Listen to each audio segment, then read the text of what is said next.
Okay, this is take 2 of the video essentially describing the agrivoltaic project and more the ag side. So I wanted to take a few moments and just give a scope of work, which is we are working on an agrivoltaic farming project in the Bahamas. There's different parameters for that particular project, and our main focus for this video is really about the ag side. So, as we know, Voltaic is the solar and ag is the agriculture. And so what we are seeking is an agricultural project manager. We, of course, need the hard skills of urban agriculture, the ability to manage a project, to be able to take resources and dispense them as necessary and required for the culmination of a growing project.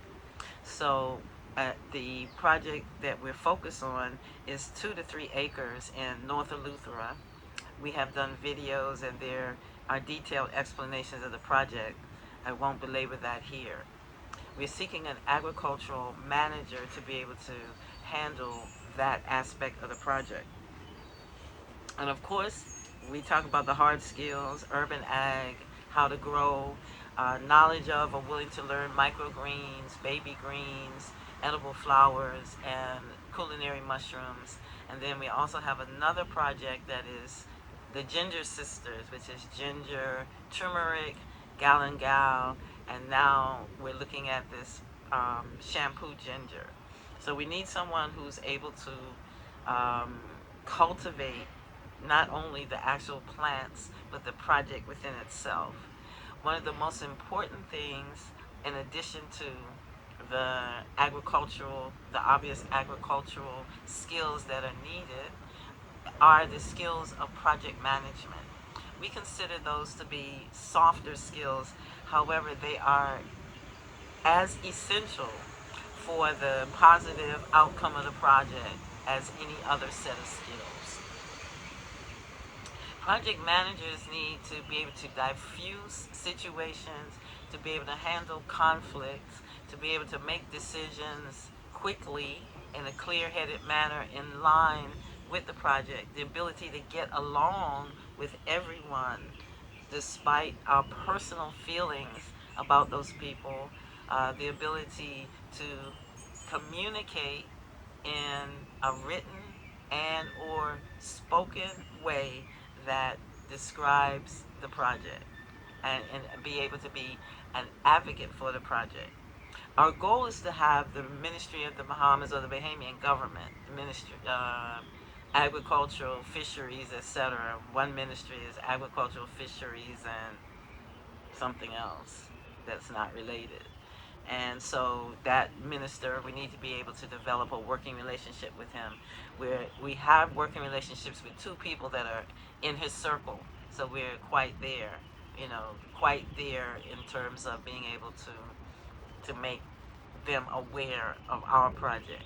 The Chinese have made huge inroads in the Bahamas in 2023, whereas we started off ahead in 2022 when we initiated this project, and now we're behind because the Chinese have come in, and it's not like a race when I say ahead and behind or a competition.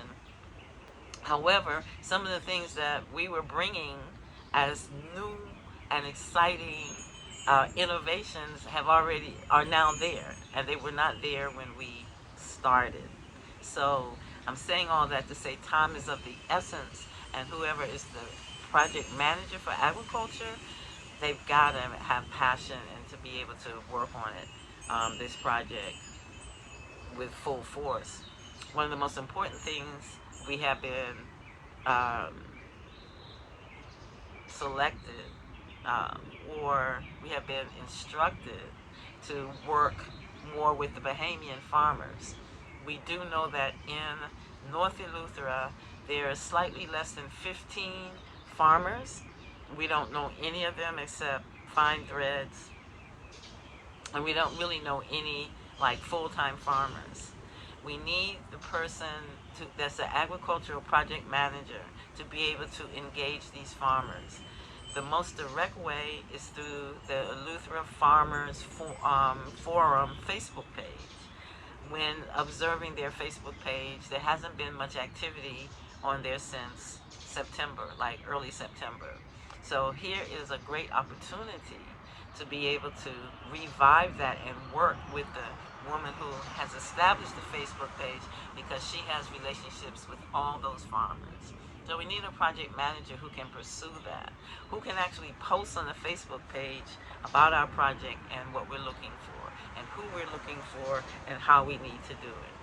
Some of the plants that we look forward to cultivating, just so that as an urban agriculturist, your wheels can start turning about what needs to happen for the project to move forward, is greens, it's microgreens, baby greens, and sprouts. So I didn't put that in the correct order in terms of growth, but those are the three projects. And it's the whole gamut of microgreens and sprouts that we've been growing here in South Florida. The gingers and her sisters. And so that is ginger, galangal, turmeric, and there's something called shampoo ginger that I would love for us to explore as a specialty project as a niche. The urban farmer, the urban manager of this project, has to have an insight for collaborations with the Bahamian government, the state of Florida, and the Bahamian people and the citizens of Florida. In other words, we want to create like a sister collaboration organization. Part of this is for funding, so we can pull funding from the U.S. or the Bahamas government. The Bahamian government has a project, a bureau that's very similar to SBA. They'll fund up to $2 million on a Bahamian-owned project.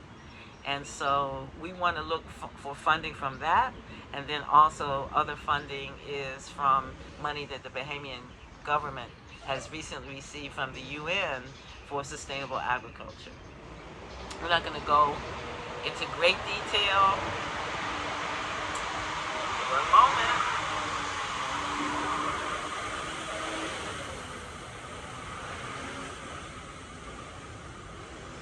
And like I always say, in the Bahamas, you don't get all that noise. It's so quiet.